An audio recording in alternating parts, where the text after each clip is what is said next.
Greetings, darlings. My name is Cassandra George Sturgis, and in this video I'm going to show you how to make a bead jointed cloth doll. This is part 1. The doll's name is Shaka. Thank you so much for joining me. All you need to do to download this pattern is go to my Jungle Beauty Goddess blog spot or to my Authentic Beauty magazine. I am leaving the link in the description box below, and all you need to do is click on it. The actual pattern pages for the PDF file starts at page 17 in case you want to go past the other pictures, but I put some of the pattern pieces on a grid so you can see what the sizes are. As you can see in the video here, I am tracing the torso for Shaka. The front and the back are different.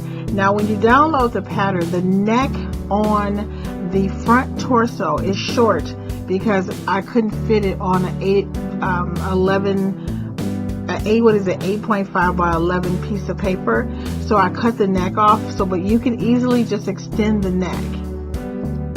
I am using a white jelly roll pen in order to trace the pattern onto the fabric. I really love it because it doesn't seep through to the other side, and unlike chalk, it doesn't come off, and you are really going to need to know where the lines are in order for it to have a nice smooth look. I bought my fabric from fabric.com.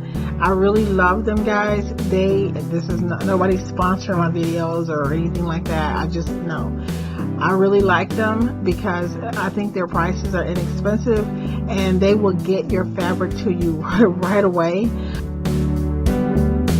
I am using a two-way stretch cotton fabric, and it comes in a variety of colors. I am using, I don't know if they call it coffee bean, or it's like almost like a dark brown, almost black, and I love it. But you can select whatever color you like, of course. I completely sewed this doll by hand because I actually have 3 sewing machines, but when I need to do detailed work, I only trust my own stitches.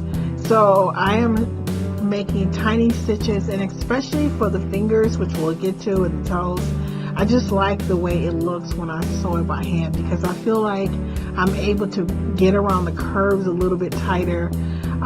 But if you're really good with your sewing machine, but just go ahead and do it. But yeah.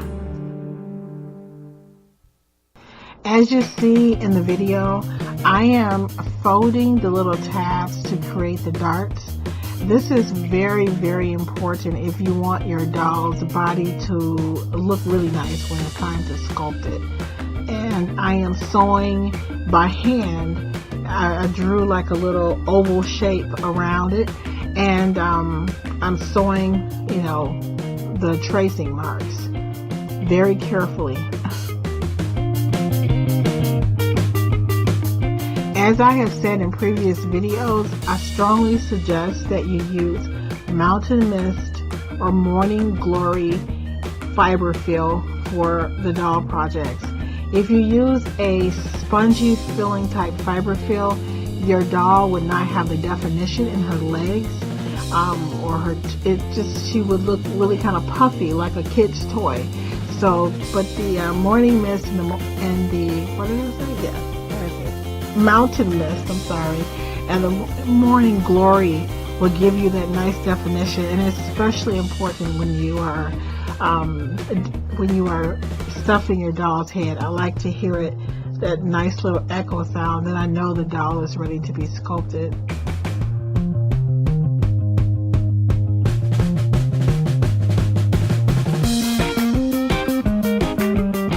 I purchased those beautiful wooden beads from Joann's. They were about $2.99 a pack, and I used the bigger brown beads for her hip joints, and those were also maybe $3.99 or $4.99 a pack. So they're very inexpensive. And I also bought some other beads, and you'll be seeing those dolls in some upcoming videos.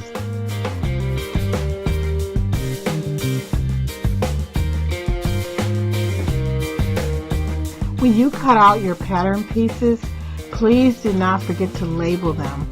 You'll be surprised at how when you're working and not paying attention, how you can sew, the wrong parts together. So yeah, if you notice, I always try to label things. It just makes it so much easier for later.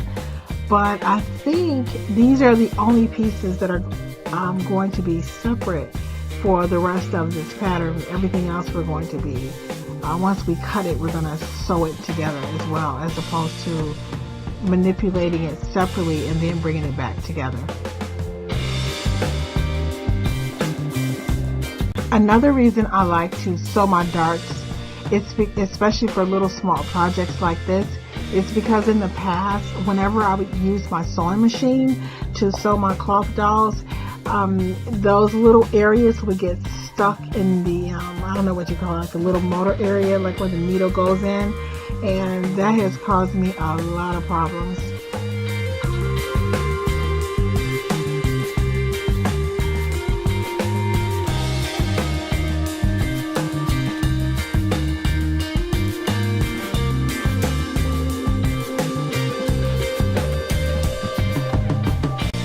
Another thing I like about making this doll, which I know is really silly, is that I love the actual pattern itself for the torso. I just think it's so beautiful. Like, it's just kind of weird looking, and it has those points and the way the hips are. It just looks, to me, the pattern itself looks like art. And for some reason, I don't know, that just makes me happy.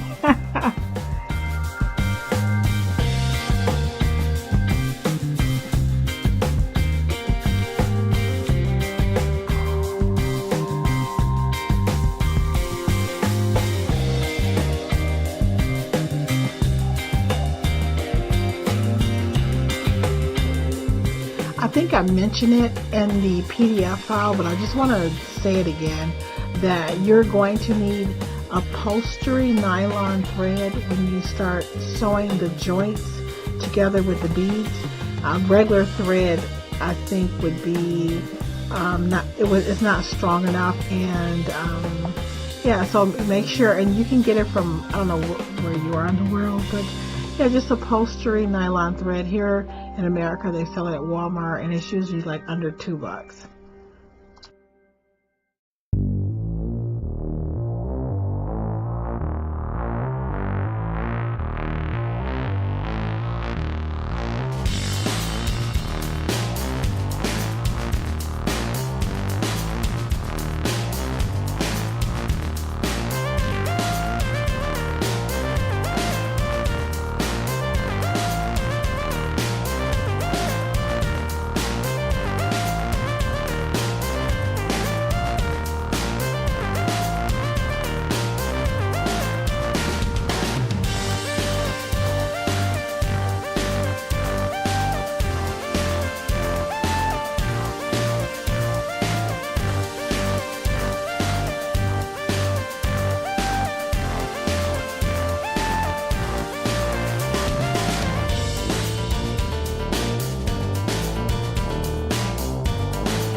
When you get ready to sew the front and the back torso together, right side to right side, and then you're going to turn it inside out, sometimes the hips don't line up perfectly, but it should be definitely nicely in the ballpark to have a nice smooth fit.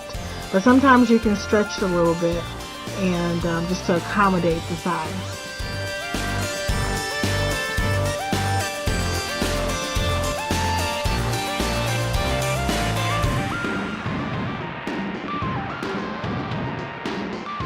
It is very important to make sure that the 2 points in the middle of the armpit area are joined together, because this is where you're going to attach the arms, and if it doesn't fit together, you're not going to be able to do the jointed look and for it to look even.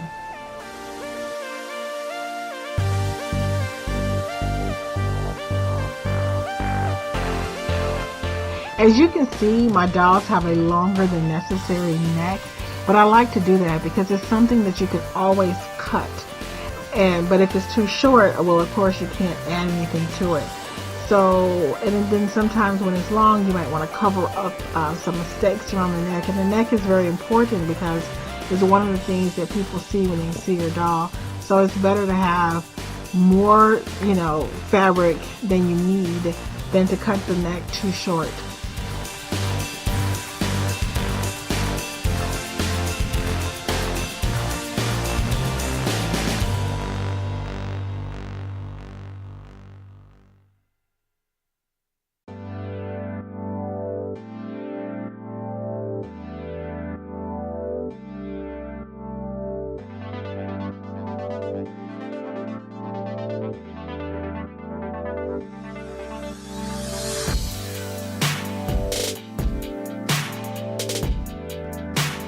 Again, as you can see, I am hand sewing the entire doll. But one of the things to keep in mind when you're putting your pieces together, like you see the edges, like put your edges together. So when you lay your front torso to your back torso, make sure your neck line up, make sure your waist line up, make sure that the ends, the tips of the doll's hips line up, because those areas really matter, and everything else actually will fall into place. So I'm now flipping the fabric inside out. This is like when I get super excited, seriously. Because now you can see the doll's body coming together nicely.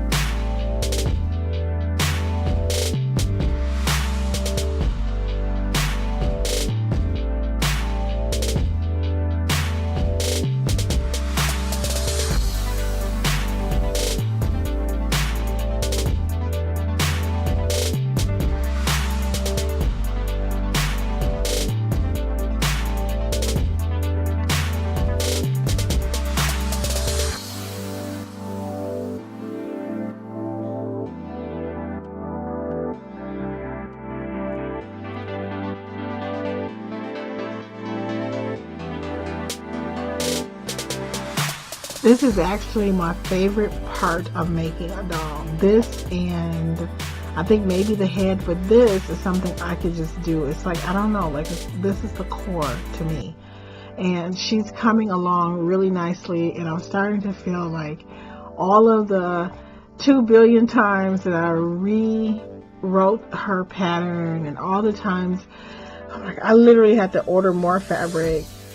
I'm such a big baby. I still like kind of cry myself, like, why? I just hate the fact that I could just see her in my dreams, and I wanted to bring her into fruition, to make her real. So to see that she's actually finally coming together and I can see her shape, I started to get really excited. So we are coming to a close in part 1, and in the next video I'm going to show you how to sculpt the torso.